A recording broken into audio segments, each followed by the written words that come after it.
मंदिर मस्जिद जहाँ भी गलिया सबसे तोरा मांगलियोगे।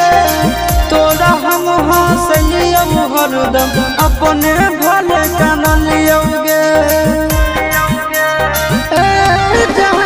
मंदिर मस्जिद जहाँ भी गलिया सबसे तोरा मांगलियोगे।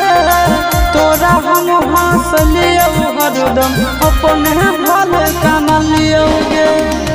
तोर किस्मत खुलता, तोर किस्मत खुलता, जरता हमर भगिया गे। बसवे के डोलिया जानू बांस के अरथिया गे। बसवे के